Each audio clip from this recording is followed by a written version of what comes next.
Hey everyone, welcome to Making the Rounds. And yes, Emily is back. We will never abandon her again. I had to invent an entire show because I felt guilty about replacing her for one episode. But yes, so this week we're going to do an Making the Rounds recap of why we were so wrong, as is very common. Luckily, my Emily stand-in was also kind of very wrong for his section, so it's like nothing really changed. And going forward, we'll just sort of continue this theme. So just turn into Making the Rounds, the new tagline, where we're wrong, but we explain why. Okay, so I like it. I like it a lot. the obviously the last episode we did was right after play-in, before group stage, where we discussed kind of how we thought groups would shake out, the teams that we saw as our favorites for winning, and yeah, that's they both lost in quarters. That was a good time. But for you, Woo! what were the big major events in group stage that really had an impact in your opinion on how the rest of the world championship phased out? So this is public information now, just because I put it in an article. But I think one thing that was happening going into quarters that kind of a lot of people were unaware of, including myself, is how things were slowly changing within scrims. So if you noticed that the Flash Wolves and RNG were kind of picking these similar single damage scaling comps. And Flash Wolves obviously didn't make it out of groups, and then RNG lost in their quarterfinals matchup. They were actually scrimming each other, and so I think they kind of took the wrong things from each other. Another thing that happened that I thought is actually super interesting, and again, I didn't know about until later on, but G2 was scrimming IG, and Okay. they started to realize that what they really wanted to do was play from their solo lanes. I touched upon it in an article I wrote recently where I interviewed both Duffman and Grabs after they lost, Yep. actually, just about their year. But they said something really interesting, and it was that when they started scrimming IG to prepare, that's when they really figured out, wait, we don't have to focus on bot lane at all. We can just leave Yarn. He's going to be fine. He's going to be safe. Like, it doesn't really matter. That's not to say that bot lane isn't important, because I actually think taking that away is also wrong. But but just as an aside, like for what G2 decided to do and where their strengths lie in their solo laners, they said we have so many great solo lane picks and we have two great solo laners, so we're going to be doing these flex picks. And apparently it worked really, really well, to the point where I think once IG saw it again, obviously they were a lot more prepared in their semifinal, right? So that definitely didn't take them by surprise. But when that first started, we didn't necessarily see that translate on stage until quarters. Sure. And so while I think the matchup I'm obviously touching upon is G2 RNG, because I think that was the biggest upset, and that's where I was the most wrong. But I also think that what you saw from that matchup was a result of RNG just really doubling down on a lot of things that they've been guilty of previously, which is, you know, relying on not even scaling, because obviously they picked Lucian for a lot of the games. Yeah. But just these like kind of single damage comps, really overly focusing on Uzi, when I think the flexibility of Xiaoku and kind of being able to let me do a lot of things in team fights has served them better over time. And it's also how we saw them adapt at MSI, in my opinion. And then this, we didn't see them adapt at all. And it was combined with this kind of renewed focus from G2, where they're like, hey, we don't have to play this game of making sure that our bot laner has like specific picks, or we don't even have to play around him at all. We can flex our solo laners, and not only flex them, but we can pick picks where we just swap the players themselves for better matchups. So that's where I was the most wrong, I think. But it's also really cool to hear about that after the fact, because it gives Yeah. you, like, I feel like I can see the roadmap now of how that matchup ended up playing out. Yeah, I think that's a really underrated aspect of competition is kind of who you're scrimming going into the big event.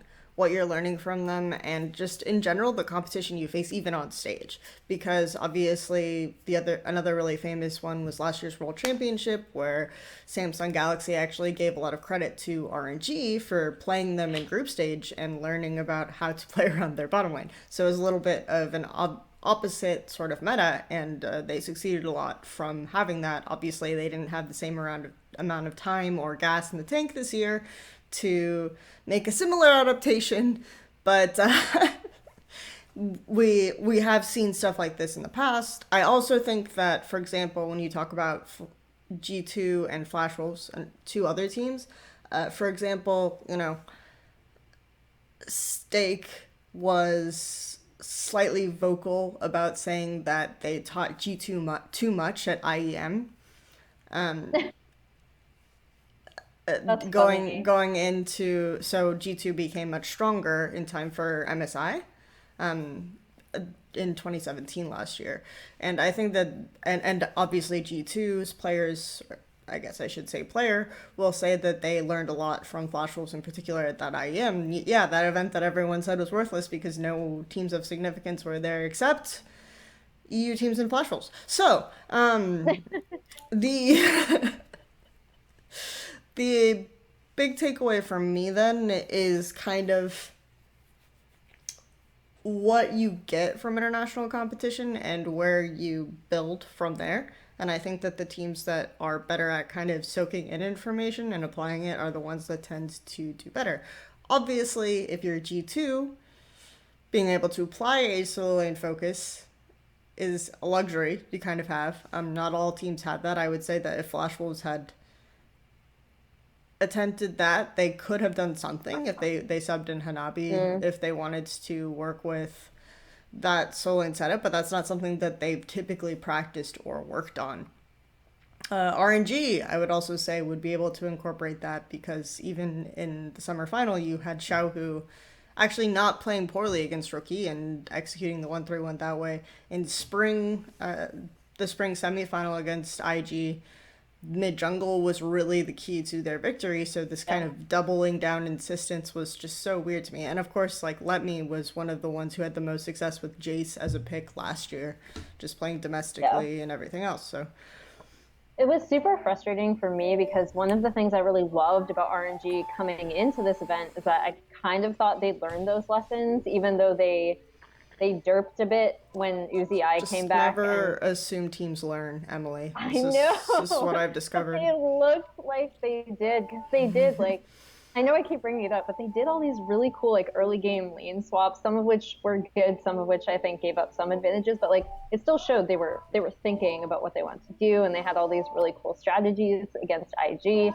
And then to watch them come out and kind of double down on what I thought actually made them a weaker team midsummer, and also like kind of mid to late spring, I'd say, before they really figured stuff out in time to take the title. Um, it was really sad to watch them go back to that because I'm like, no, like it's like shaking someone's like, no, you're better than this. Like I promise, like stop doing it. Like I thought we learned this. So that was it made me really sad. I did like what G2 did a lot. I also think that's another reason why when they did face IG again, IG were a lot more prepared.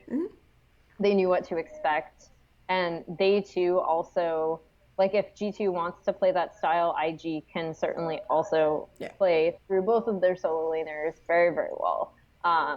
And that's kind of what we saw out of them from the second go round. But again, it was just it was cool to learn that, and RNG makes me sad because they didn't learn, or they learned the wrong things apparently.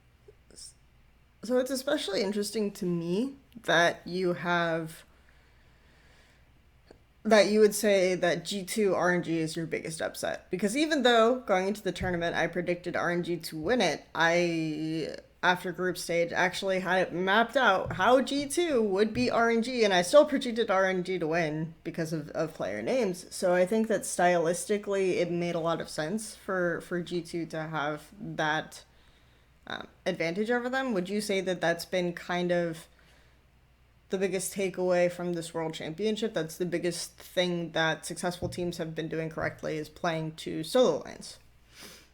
Um, Not necessarily, but Okay. I think one, because again, like I don't think you can totally abandon bot lane, and I also think the way Fnatic play is still very. It's not dependent. Dependent's the wrong word. I guess I would say focused, or I like would say their bot lane dependent. is. Continue. I guess I'm giving them a little bit more leeway than you, but I do think that they still play through their bot lane, right? Hmm. So, and they're doing really well. I actually like, I guess spoilers for later. Like I still favor them over IG slightly to win the final. Okay. But I think that the biggest takeaway for me is realizing that we're finally at a point where for the most part, we can take off the nameplates and just look at how teams play. Like that was my biggest flaw, I think, as an analyst, is kind of thinking that some of the Western teams wouldn't be able to figure out how they wanted to play in Hmm. time, or that they would like if G2's takeaway had been we have to play more around our bot and try to cover up like that perceived weakness and we need to 5v5 team fight, that would be, I would say, the wrong takeaway, and they'd be trying to play like a team that doesn't play to their strengths. But we saw multiple times throughout this event if teams did learn how they want to play and were able to play through uh, how they were strongest to cover up some of their weaknesses. Like if it also, like you said, G2 had the luxury of doing this because they were able to shift into that meta, and in many ways it seems like from scrims kind of dictated how it did shift. Whereas if it had been more of like a 5v5 team fighting meta, they admitted themselves, they're like, we probably wouldn't have gotten as far because that's a huge weakness of our team, is that we don't do as well when it's more of these like scaling late game 5v5 fights. And if they hadn't been able to focus through their solo laners, they probably would have done worse. And that's not me saying that; that's actually the team. But I think that was my main takeaway: is just like solely focus on how teams play. And if it does happen that there's enough of a discrepancy in their talent, then so be it. But analyze that afterwards. That's like honestly my biggest takeaway as an analyst throughout all of this is just like seriously just focus on what this team likes to do, what their strengths are, and whether they're playing to those strengths, if that makes sense. Yeah, and that I had a similar epiphany, and that's why I ultimately chose IG to PG too. But the big thing for me is that I think one thing that has been a bit underrated is just the amount of flexibility and preparedness that, as a factor, influenced the rise of teams like Fnatic and IG. And by that I mean you had 16 teams in the tournament main stage. 8 of them brought a jungle sub because that had been the big trend, the big kind of focal point in previous world championships was, oh, the jungle subs are king, even if the jungle sub wouldn't necessarily have a gigantic impact on a team success. Even if Haru played one game, even if people couldn't necessarily distinguish the difference between blank and whatever other jungler SKT decided to show up to the World Championship with. So I think that the interesting thing here at this World Championship was that 6 teams brought a top lane sub, but only 2 teams used them. And a lot of that came from the fact that I would say top lane meta is something that has evolved the most over the course of the World Championship. When I discussed the AD carry meta and the bottom lane meta with Jensen on Play Again last week, we focused a lot on that, but I think that if you just look at the amount that the top lane meta has changed, we saw so much Ornn, so much Sion at the start of the tournament, these types of picks, and you're moving into things like Jace.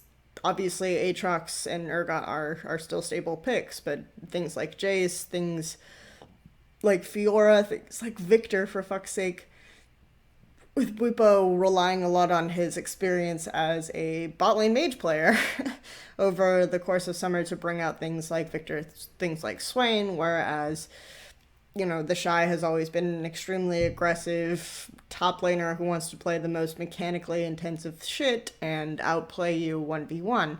And then they also have who I think are two of the most well-rounded top laners in the tournament in Soas and Duke. So they have so many flexibilities to adapt to the top lane meta, and that just happened to be the thing that mattered a lot at this tournament. Not to say that these are the only reasons why these teams won, but I think it actually isn't just a coincidence that these are the only two teams that used their top lane rotation and made it to the grand final.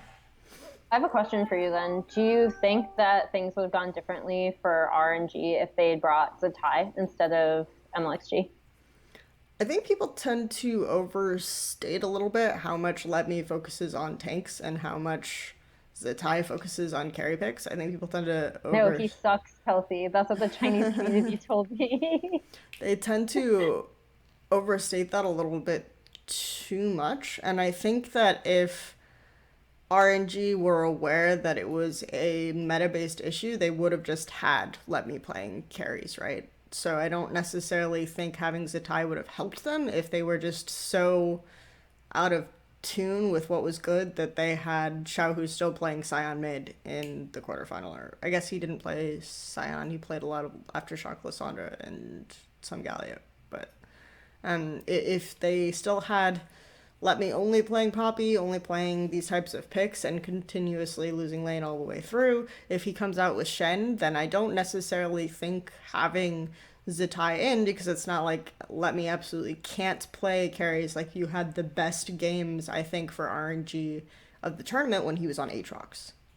Yeah, so when he's splitting. Yeah. Split pressure, yeah. So I think that it wasn't necessarily what top laner they had. It was more to do with their complete and utter refusal to adapt or change what they were doing. So, yeah. So tilted about it, but anyway. So wait, then what was your biggest upset? So my biggest upset. I'm trying to remember. Oh yeah, right. Fnatic EDG wasn't an upset at all.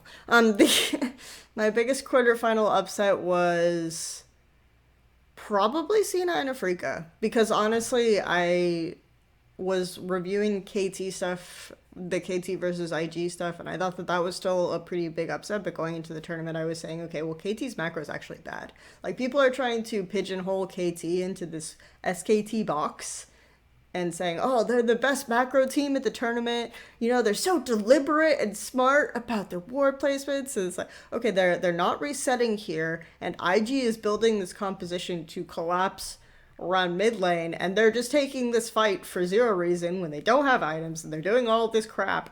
Look at their lane swaps in group stage, guys. Like, I went over those with Cabra a bit on Play Again, and we talked about, okay, this doesn't make any sense. Why are they swapping here? What is this type of, like, is there something we're missing? It's just, no, they're kind of dumb about macro. They've always been kind of dumb about macro.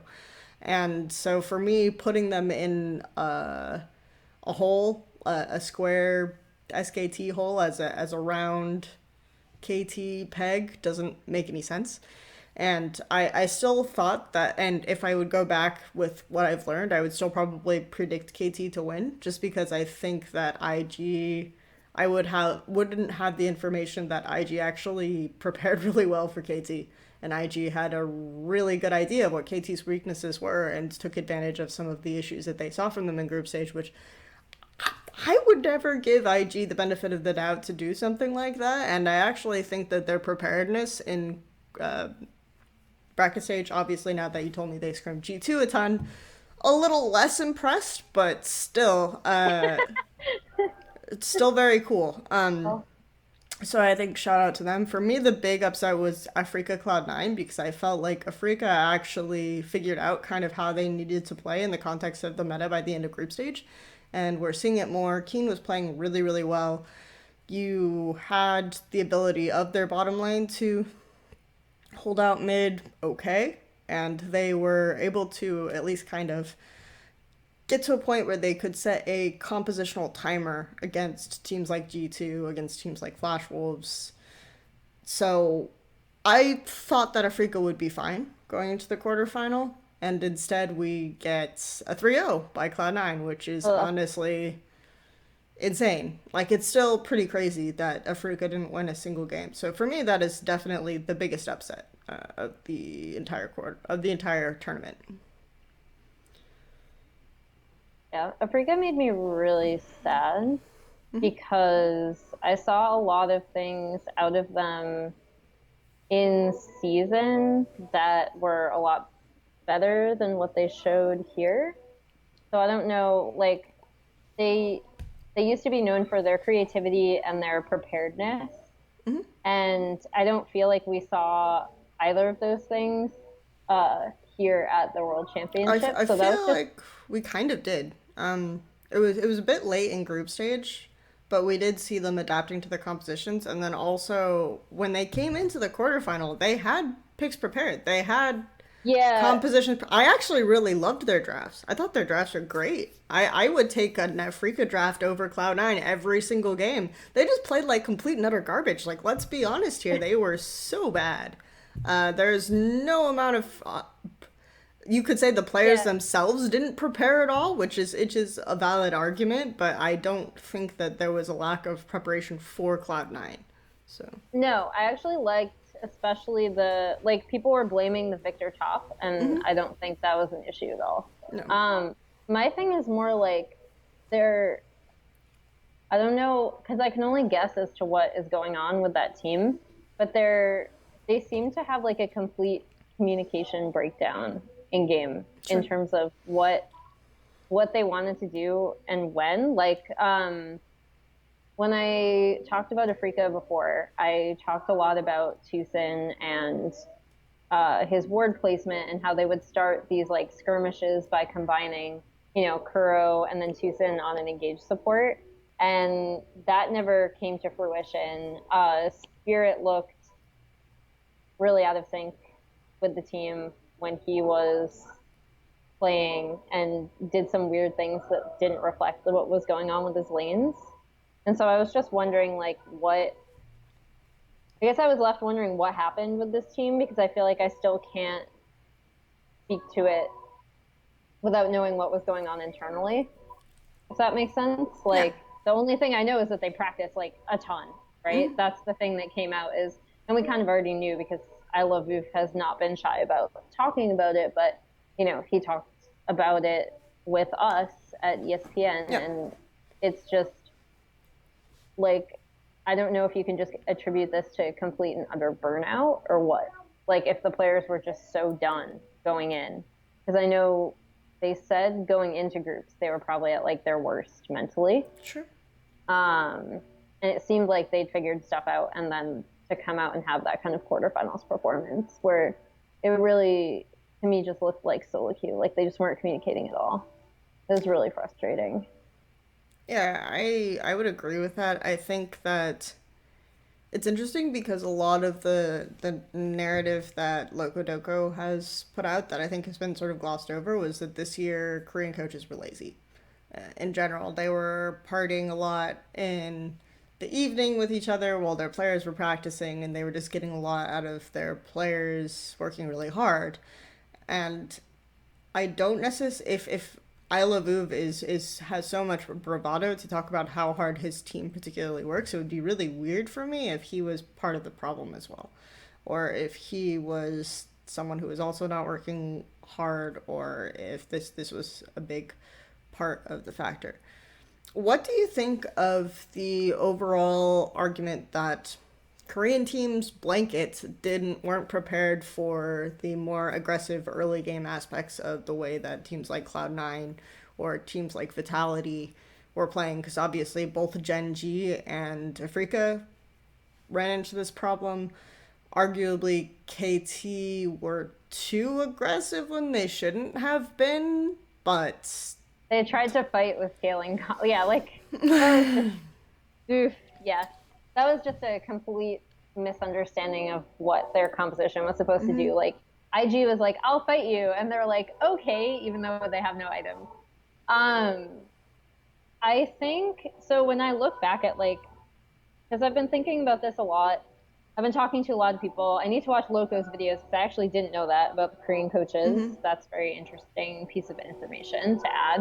Um, I do think that the general consensus talking to teams is that they didn't adapt when Tracker's knife was removed. Like Mm-hmm. that's kind of the thing that people still keep pointing to as like they continued to play in the way that they had previously, where there's a certain it's like the Revolutionary War.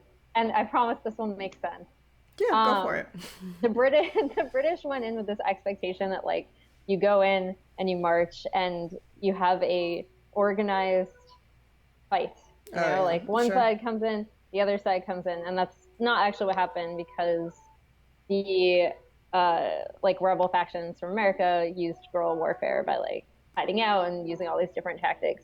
And so I think instead of saying like maybe part of it's laziness, I also think that there was always this expectation of how certain teams were like quote unquote supposed to play or how you were supposed to play the game because there are some things that had just always been done. And Mm-hmm. so in that way, I can definitely see how there are a lot of teams in Korea and I harped on this when I had my show with Thorin, which is hilarious now because it was called League's Next World Champion, and obviously all the teams got Yeah. eliminated in quarters, which I think is like personally hilarious.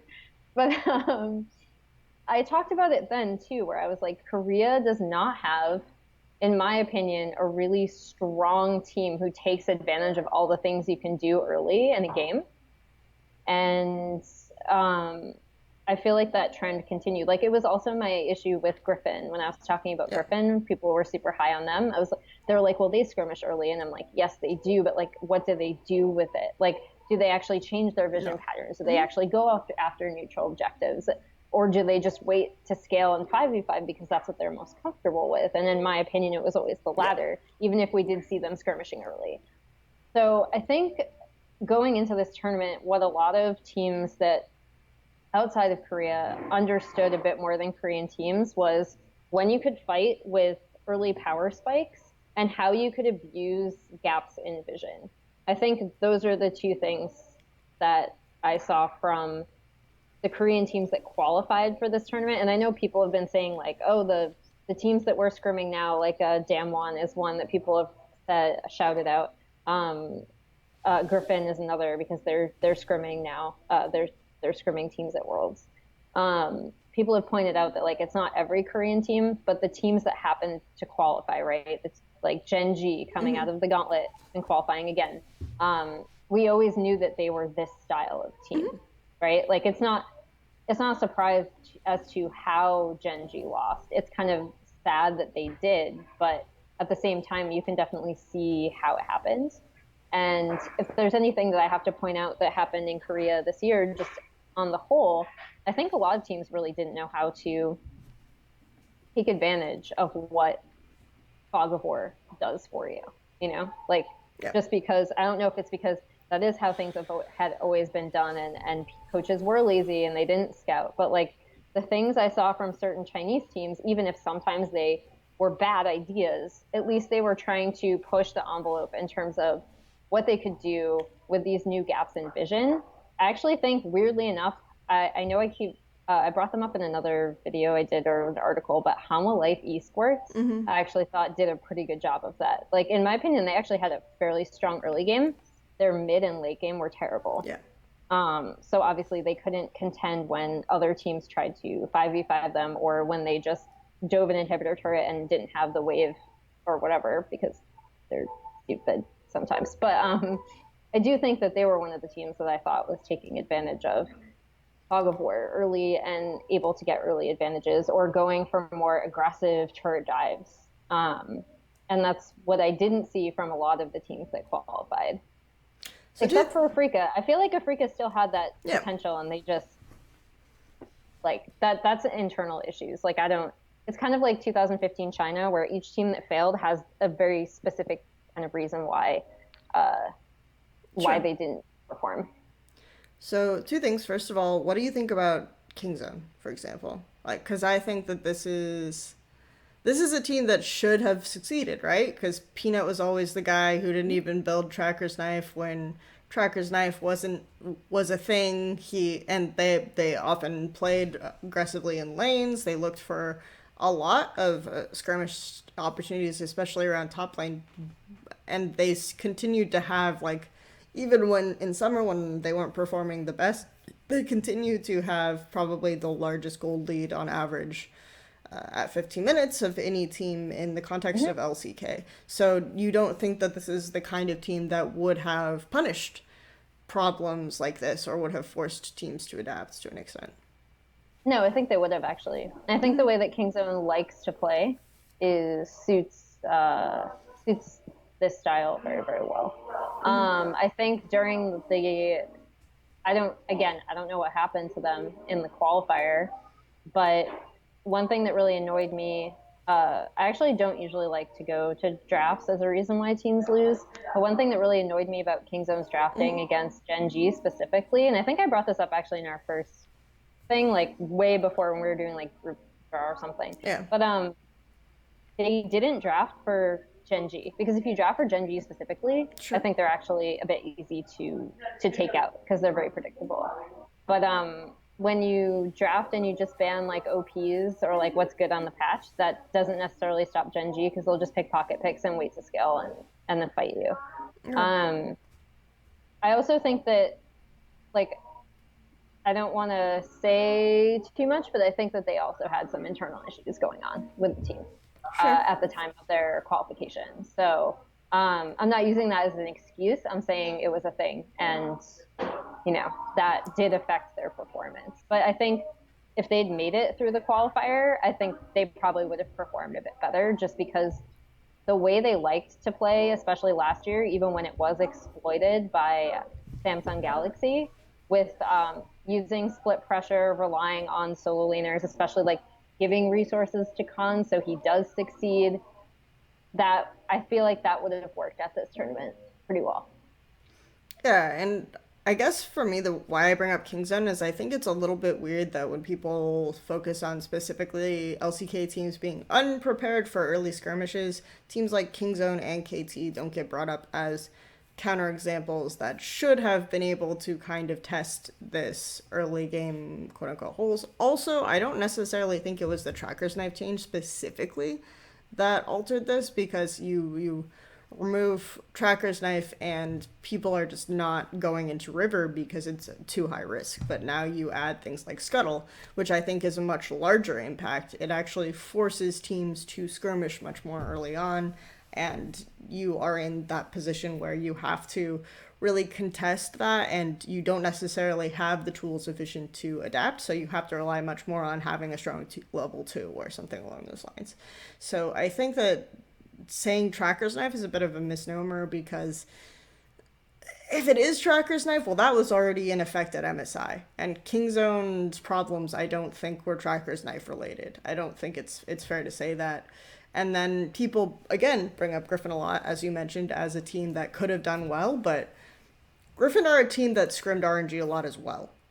This is the other thing to take away, is that Griffin, if you watch Griffin play, they had like a very sort of mid to late game team fight focus, and I don't think that they are the answer to, well, Griffin fight a lot. It's not about fighting a lot. I think that people focusing on Tracker's Knife and focusing on just like early game gaps are probably missing a deeper picture as to why a lot of the LCK teams perform poorly, because I don't think you can apply that blanket to why Afreeca failed necessarily. I don't think you can. I think that they probably had bigger issues. Like Tucson used to be very proactive, used to be very good at attacking some of the gaps in Korean bottom lane vision control or things like that, and he was playing like shit this tournament, frankly. Then you have all of that set up, and to me, I think just looking for a convenient single blanket example doesn't make the most sense. No, it's like, that's why it reminds me of 2015 when all the Chinese teams failed and everyone was just like, whoa, China sucks, instead of looking at the individual team performance. It does remind me a lot of that, the way that people are talking about it. I brought up Tracker's Knife because that's actually what a lot of the teams have been. It's like, it's always funny. Yeah, it's always funny when Korean teams lose, like they automatically are just like, we're bad. Like it's Yeah. a very results focused thing. So they're just like, ah, yeah, like the whole region's terrible now, I, which is not, I think, what should be the takeaway, but it's definitely what a lot of the narrative has been here in Korea. yeah, and I think the Truckers Night thing has been brought up because someone said it, and the first time I heard it, I was like, huh, that kind of makes sense. But if you think about it a little bit more, it's not the best applied explanation. But moving on from the disappointment of the LCK, let's discuss kind of the disappointment of China. I feel like it's fair to say that China had a disappointing performance overall. What are your thoughts there? I think so. In my opinion, before this tournament, I was actually quite down on IG, although I Yep. fully expected them to make it out of groups. I just didn't expect them to be in the finals. Um, and RNG is really the team that I'm looking at that really disappointed. EDG actually, uh, no offense to them, actually performed better than I Yeah. thought. Like while it was frustrating to see them struggle against Fnatic in the mid to late game, I think those are things that EDG has always had problems with throughout this year. It's not anything that was surprising. And of all matchups, that was the one that went almost exactly as I had expected. Um, Whereas the other ones were obviously a lot different. But the EDG Fnatic one, like, I'm actually a bit impressed that EDG did manage to make it out of group because I thought that was going to be a tougher group for them. I thought they performed really well. Like they performed above my expectations, I'll say.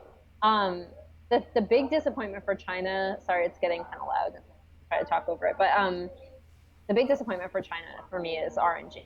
Like the fact that RNG put all of this effort, the fact that RNG had showed at previous tournaments, like the midseason invitational, which they won, that they could adapt in time to fix some of their, you know, this kind of focus on sitting back and letting things scale and, letting opponents get away with a lot early. The fact that they were able to fix that, set up their 1-3-1 a lot better towards the end of MSI to take everything and then to fall so flat at this tournament.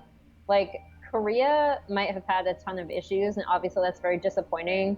But for me, the biggest disappointment isn't necessarily China because IG Sure. has done really well. This is again a great meta for them.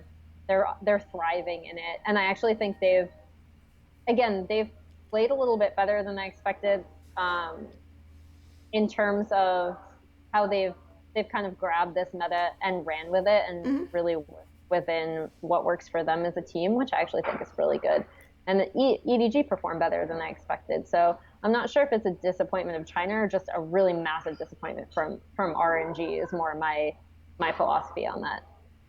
See, I will go with you to an extent and say that, yeah, RNG are the big disappointment, but I feel like if we really want to highlight the success of adaptation and teams being able to kind of assess what the meta is or assess what they should be doing or how they should be playing, I feel like all three teams failed on that regard because the meta just favored IG. EDG didn't change at all throughout the course of the tournament, and RNG, of course, didn't change at all throughout the course of the tournament. So this, for me, has been a consistent theme within LPL teams is they very rarely adapt over the course of an international event, and they very rarely adapt over the course of years, let's say. So I guess even with massive roster changes. So for me, I think that this is kind of the core, one of the core issues that China will have, or Chinese teams will have if they want to be considered the best region, is just that they need to accept that they're they don't really assess like what is they don't really change very well or change very easily, I should say. So It's sad because like interviewing EDG, and I talked about this in our last video, but interviewing them, no one is more aware of their shortcomings than EDG. Like, sure. let me tell you, all of those players are incredibly cognizant. They know that they're really bad in the mid to late game. Like, they know. But the fact that they haven't been able to change that, that's the most concerning thing. Because Yeah. if you look at interviews from them through the LPL season, they knew. They always knew.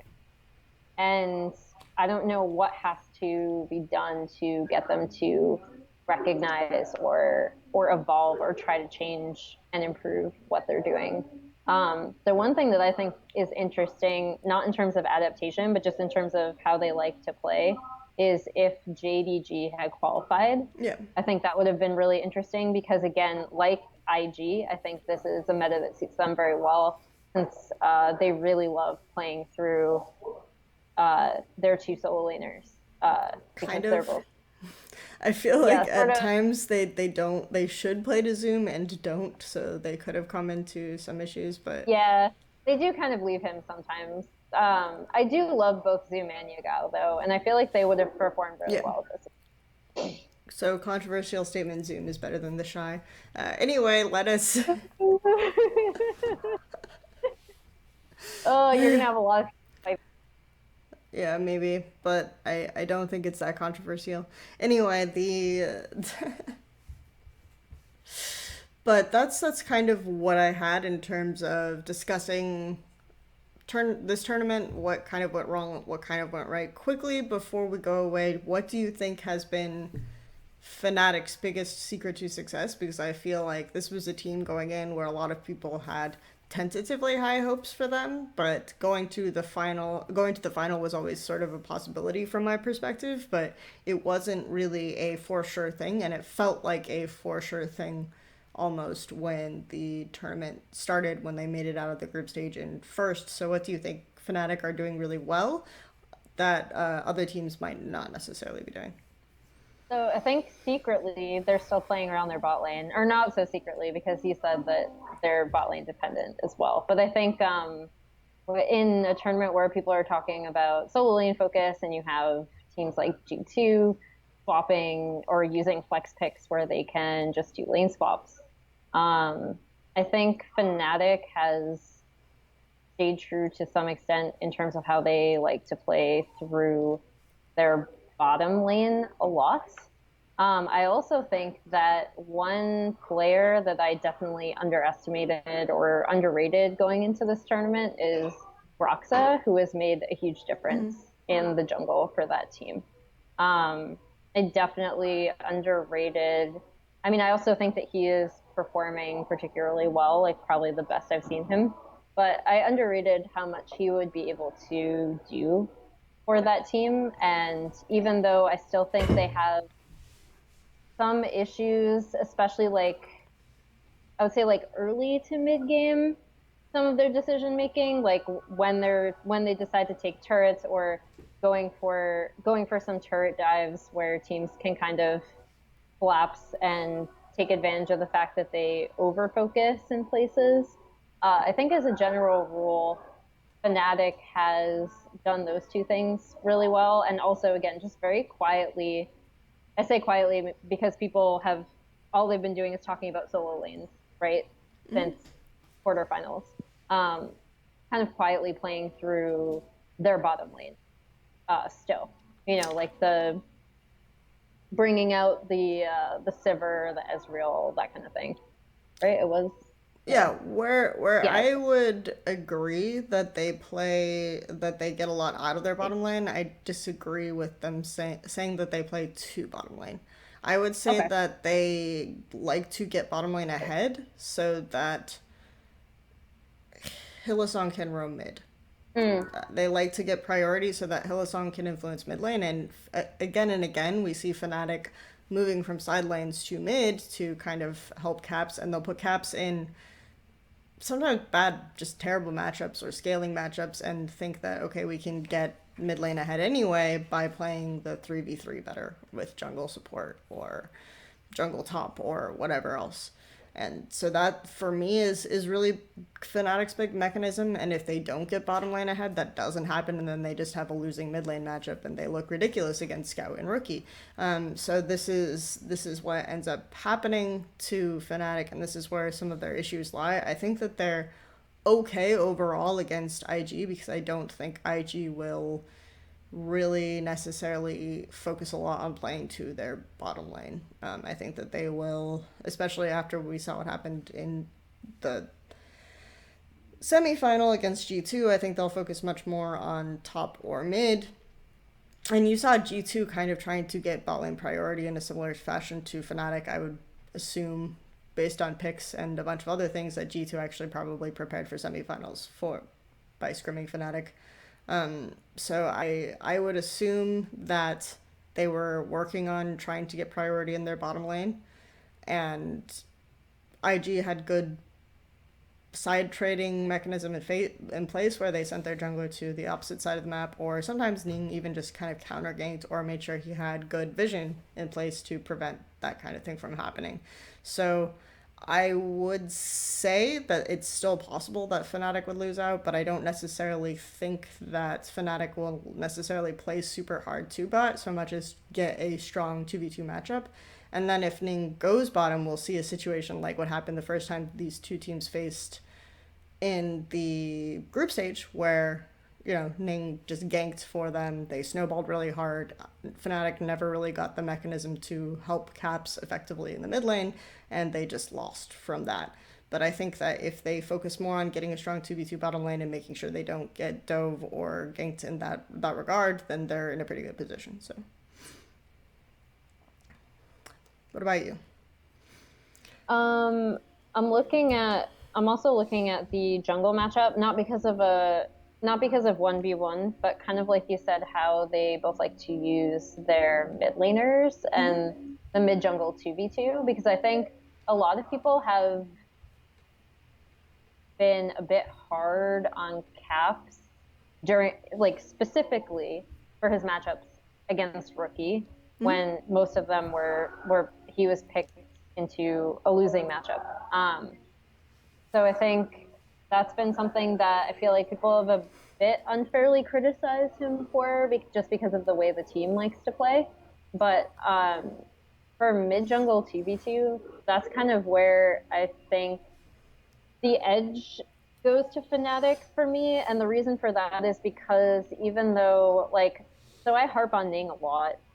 I think he can be really good at times. I think he can be incredibly inconsistent. And I think he also can be incredibly dumb about where he applies pressure. And I don't know if that's a team thing or a Ning thing in terms of choosing when he wants to invade based on where vision is, based on his lanes, because it seems like he just does it regardless, without communicating with the team. And I do think, for their part, Broxa and Caps communicate pretty well, especially based on what the team wants to do. Whereas Rookie and Ning are two good players that happen to work pretty well together. And that is where I'm actually giving Fnatic the edge, because I feel like they know how to play around their mid jungle a lot better than IG knows how to play around their mid jungle. They just kind of assume that they're going to get ahead and they try to pick winning matchups. And I don't think that's necessarily going to work against Fnatic. I think going into it, I'm expecting like a 3-1 Fnatic, because I do think IG will definitely take a game, if not two, but I'm still going with 3-1, just because I haven't seen anything from IG that tells me that they'll be able to adjust within a 5-game series to, like, ahead of Fnatic, if that makes sense. Like, I think Fnatic will be able to adjust better in the moment. I think it has a lot to do with what they do with Caps and Broxa early. I think that the way that I have been characterizing them is that Fnatic is a team that transfers pressures from bot lane to mid, and IG is a team that transfers pressure from mid to bot lane.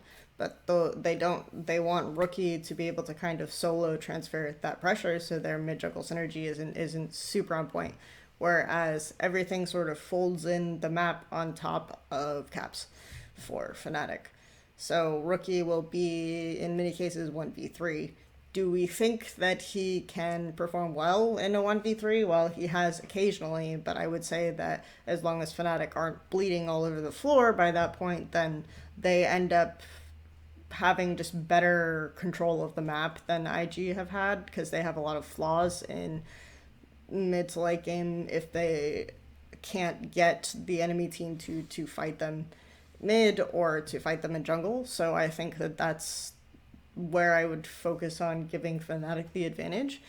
I do think that a lot of the criticism levied towards Caps in his games against Rookie is justified, because I don't think he should be losing the matchups that badly, especially when he does get help from other lanes so much. I would say that a lot of people will look at top lane for this matchup, but I think that both teams have a ridiculous amount of flexibility available to them, so I don't necessarily think the game will be won or lost on the top side of the map.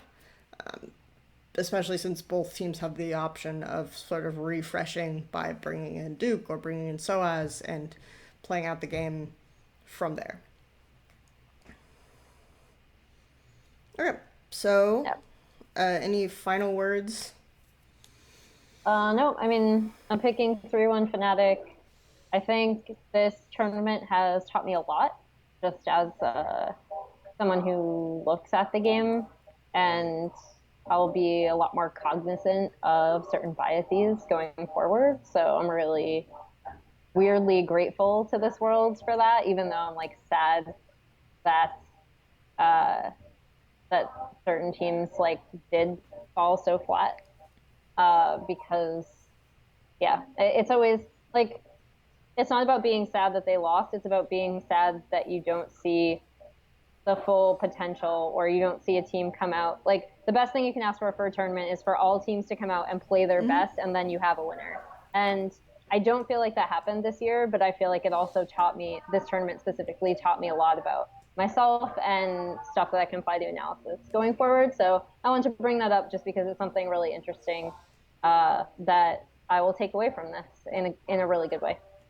And the speech from MSI is even more relevant now, which is, what will all these analysts do who just specialize in one region and then come to the tournament and make predictions while LCK is at the top, and then sometimes, depending on the meta, EU or China's better, and then you have any. No, that's not gonna work for anyone anymore. Please stop.